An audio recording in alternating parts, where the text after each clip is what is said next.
Hi, everyone. Glad to meet you all. So, I'm Dr. Jagadish. So, I'll be discussing the recall of questions that has been asked in the recently concluded INICET exam. So, thanks for Dopamine for giving me this opportunity. Okay, so let's go question by question. Okay, fine. So, here the first question is a 40-year-old woman with family history of breast and ovarian cancer is evaluated for BRCA1 and BRCA2 mutations. Okay, fine. Because those are the two genes they will look for in breast cancer and ovarian cancer. Which of the following technique is ideal to check for multiple mutations at different codons of this gene? Okay, fine. So the question here is which of the following technique you will use to see for multiple mutations at different codons in these genes? Okay, so the answer here is next generation sequencing or digital droplet PCR. Okay, I'll tell you why. Okay, fine. So the quantitative PCR is a PCR which will help us to quantify the gene expression. Maximum a single gene or more than one gene. That's it. Okay. But there's something called multiplex PCR where you can do for multiple genes, but it's not mentioned here. So that's not the right answer. Okay. Real-time PCR help us to see the real-time amplification that is happening in the DNA.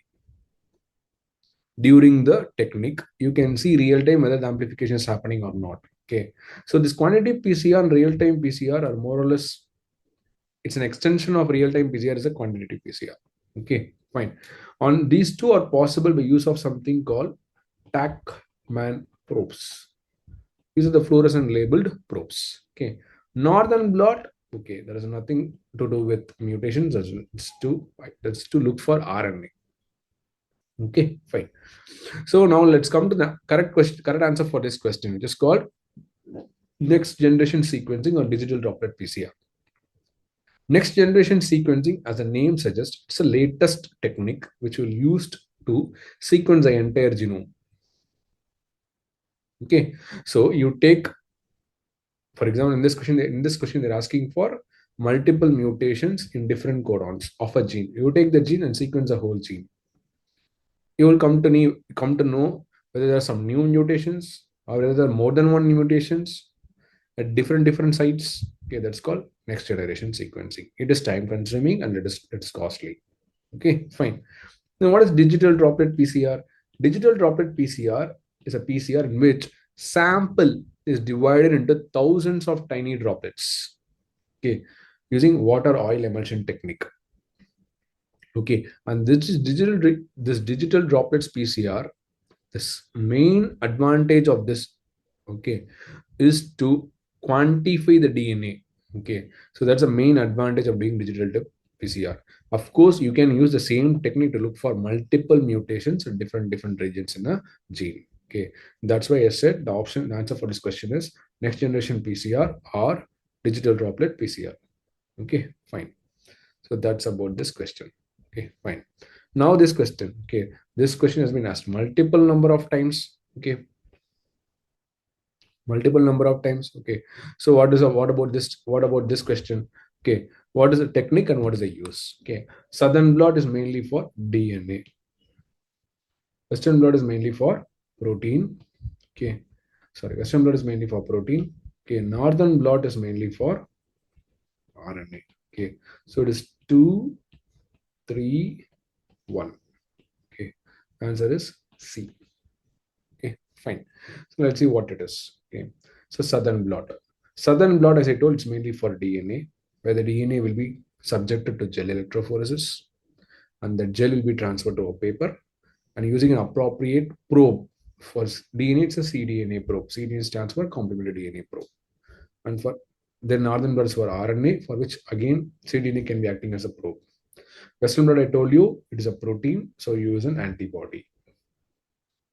Okay, so that's about these techniques. Okay, that's about these techniques. Okay, fine. So that's about the northern blot, southern blot, and western blot. Southern blot is for DNA, northern blot for this RNA, western blot is for protein. Okay, this has been asked multiple number of times. Okay, fine. After how many cycles are we expected to have half the number of copies as found after 26 cycles? The answer is very simple, 25. Why it's very simple? In PCR, it's usually done in cycles. Okay. And each cycle, the product will get doubled. Product will get doubled. That's about the PCR. It's called exponential amplification. Okay. For example, in 20, so what you have in 25, how many number of amplicons you will have in 25 will double in cycle number 26. And what you have in cycle number 26 will get doubled in cycle number 27. So that's about PCR. Okay. So which if every cycle it gets doubled. So the answer for this is at 26th cycle. Okay. After 26th cycle, how much products you will have, how much cycles you will take to get half of the products is just the cycle before. That is 25. That's it. Okay, fine. For example, you see here. First, one template will become 2. 2 will become 4. 4 will become 8. 8 will become 16. 16 will become 32. 30 will become 64 and so on. Because every cycle gets doubled. That's it. Okay, fine. Next. Techniques used to differentiate Mycobacterium species is or.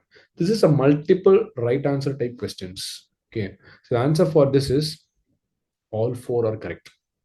Polygotyping, line probe assay, Mycobacterium interspersed repetitive units, as well as restriction fragment length polymorphisms. All 4 are correct. Okay, now let's see how each technique differs from another. Okay, polygotyping is a PCR based technique where they will target direct repeat sequences located in the genomic region. Okay, it's sometimes related to CRISPR-Cas locate, just a genome editing technique. Okay, this polyg region. Okay, Miru VNTR. Miru is Mycobacterium interspersed repetitive units. That is also a PCR-based technique, but will target the variable number tandem repeat region. Okay, fine. What is RFLP? Very simple. Restriction, fragment, length, polymorphism. It's based upon the pattern of the cutting of the DNA by the restriction enzymes. So each species will cut by the restriction enzyme differently. So with that, they can see what species it is. Then NGS, that's how we saw next generation sequencing, where the whole bacterial genome is sequenced. And that will tell you what strain it is, what species it is. Okay. Then there's something called line probe assay. Okay. This is a very important technique. It's a very rapid technique. Okay. Where the DNA will be amplified by PCR and that will be hybridized to a probe on a cellular strip. This line probe assay is used for species identification, strain identification, especially to identify the drug resistance gene so that you can start appropriate anti-tuberculous drug.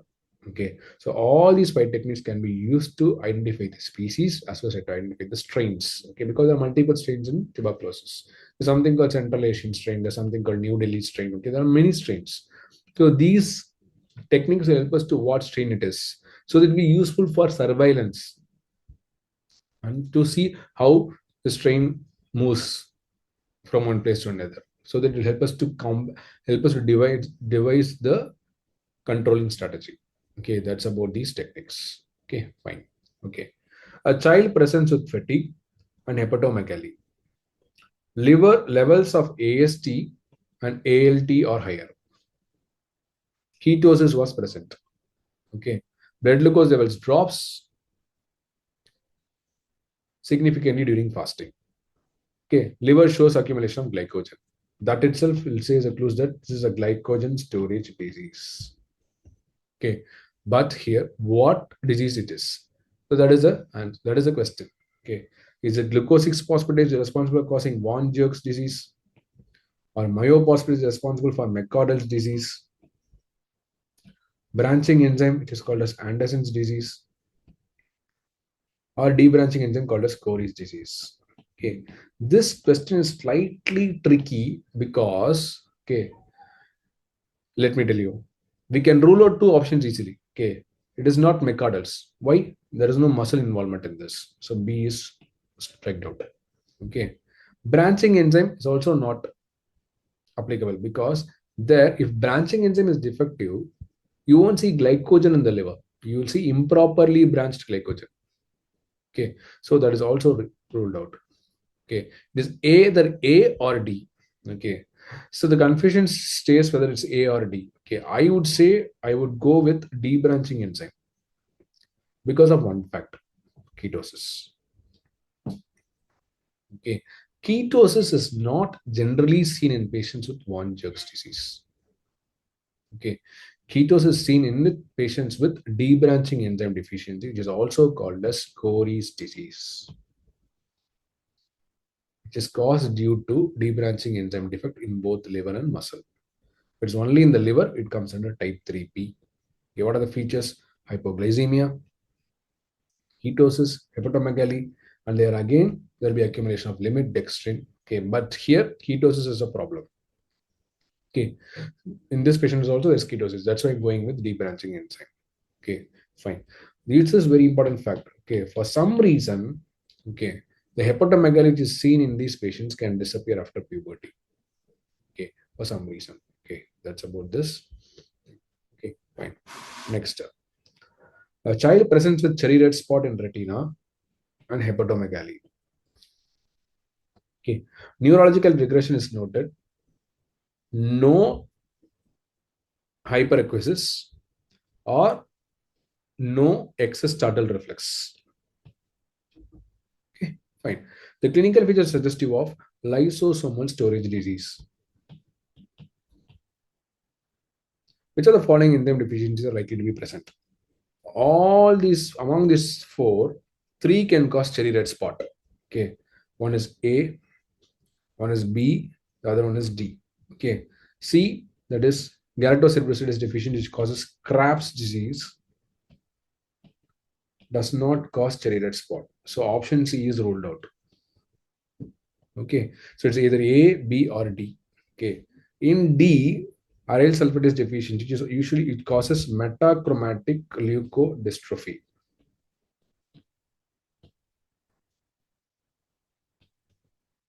Okay, metachromatic leukodystrophy, there is no hepatomegaly. There will be extensive neurological involvement. Okay, cherry red spot is very rare. Very rare. So aryl sulfatase is also ruled out. So either hexosaminidase A or sphingomyelinase. Hexosaminidase A causes Tay-Sachs. Sphingomyelinase causes Niemann-Pick. This is not Tay-Sachs because of this fact, hepatomegaly. Tay-Sachs, you won't see any hepatomegaly. Plus, there will be increased startle reflex in response to an auditory stimulus. They will have auditory myoclonus. But in this patient, that history is ruled out. So it's less likely to be Tay-Sachs. So you are left out only with one option that's called as sphingomyelinase deficiency, which can cause Niemann-Pick disease, which can cause cherry red spot, which can cause hepatomegaly, which can also cause neurological involvement. So answer for this question is sphingomyelinase. That's it. Okay, fine. Okay. The next question here is, cancer cells preferentially take up glucose. Identify the correct statement. So what is this effect called? Cancer cells preferentially taking up glucose. The effect is called as Warburg effect. Okay. The effect is called as Warburg effect. Okay. So what is Warburg effect? Warburg effect is cancer cells, to support their uncontrolled proliferative capacity, they rely mostly on glucose. So that is a metabolic adaptation exhibited by the cancer cells. Okay. So what exactly happened here is cancer cells will increase number of GLUT1. Okay. So they will take up a lot of glucose into them. And all this glucose will be entering into glycolysis, getting the glucose getting converted to pyruvate. Okay. On this pyruvate, instead of entering into TCA cycle, okay, instead of getting converted to acetyl CoA and entering into TCA cycle, okay, all these things will be converted to lactate. Okay, this pyruvate will be converted to lactate by an enzyme called lactate dehydrogenase, for which NADH is responsible. NADH is converted to NAD plus. Okay, so this is called Warburg effect.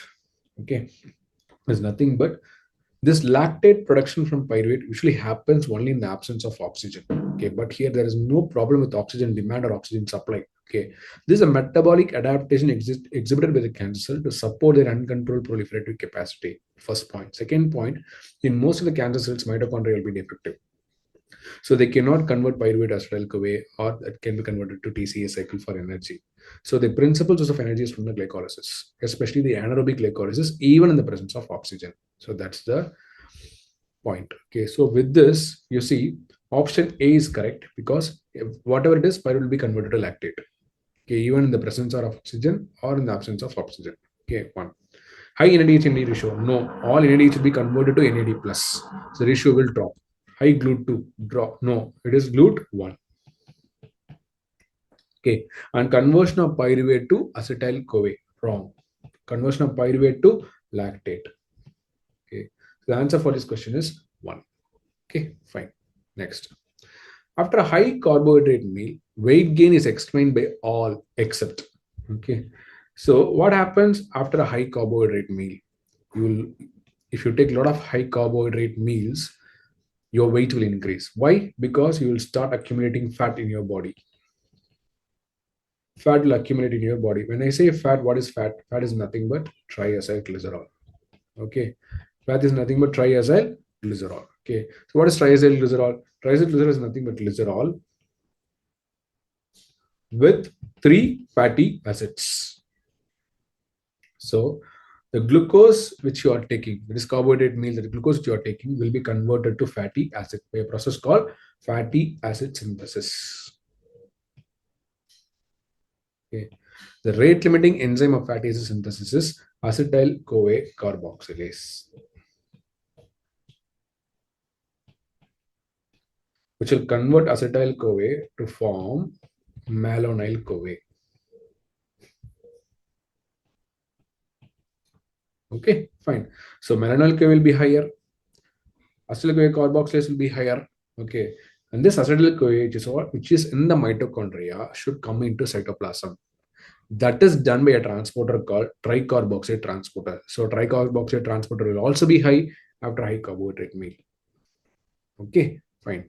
The D is not a right answer because carnitine is responsible for fatty acid oxidation. Fatty acid oxidation.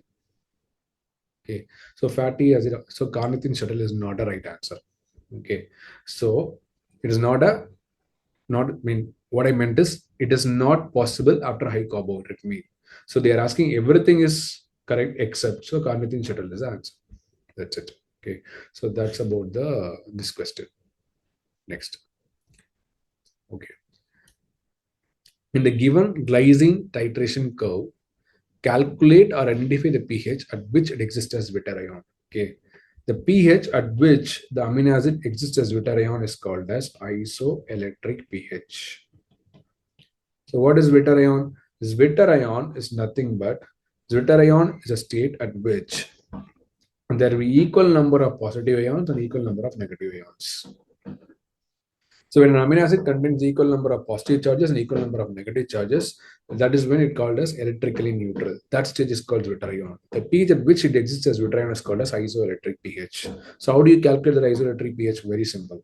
Okay, isoelectric pH is equal to PA, which is isoelectric is called as pK1 by pK2 by 2.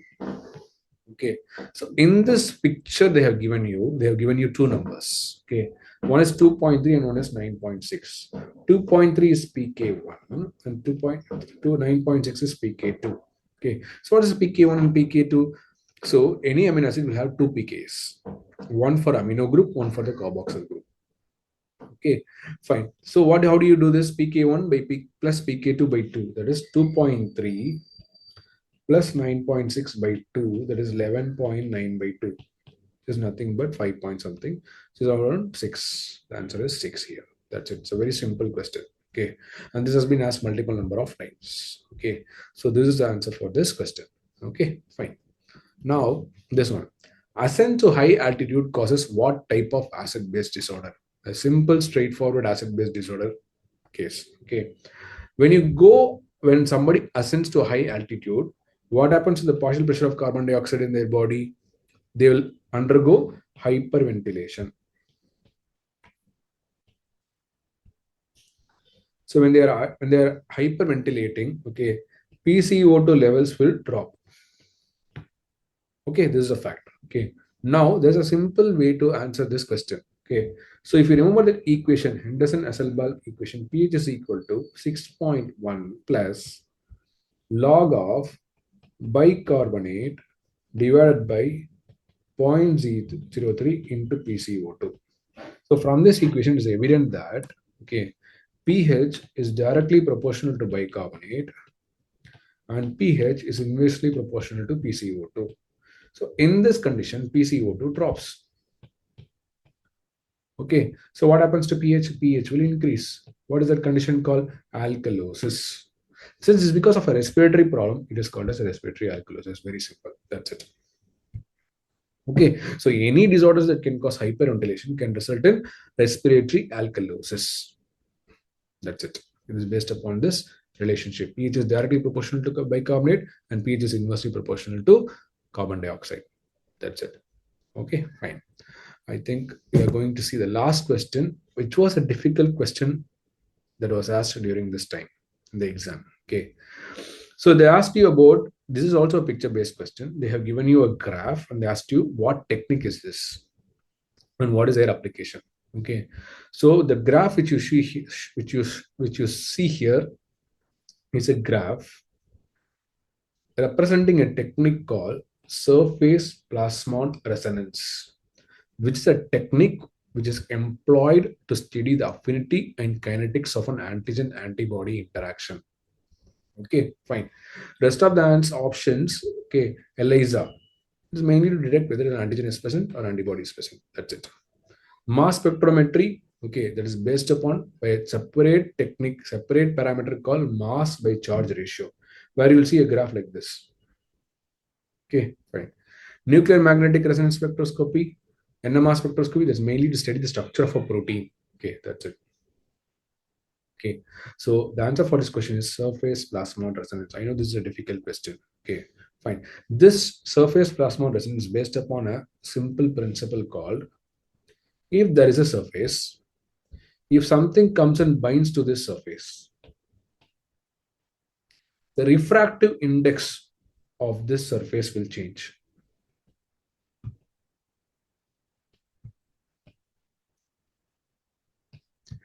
Based upon this, you can study the binding, there is association and the dissociation of the thing, and thereby you can study the kinetics of that interaction.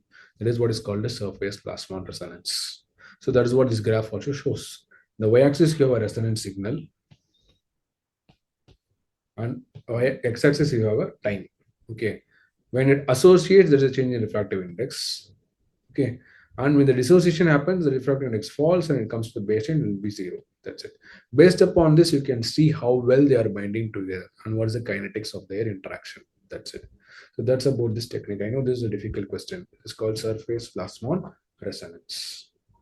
Okay, so that's about these questions. Okay, so we have covered almost all the questions that has been asked during INICET questions. They have asked nearly 12 questions during this exam, and I would say this is a moderate question, except for moderate difficulty based questions. Okay, except for this last question, it was really difficult to answer. Okay, fine. Thank you, and wish you all the best. Thank you.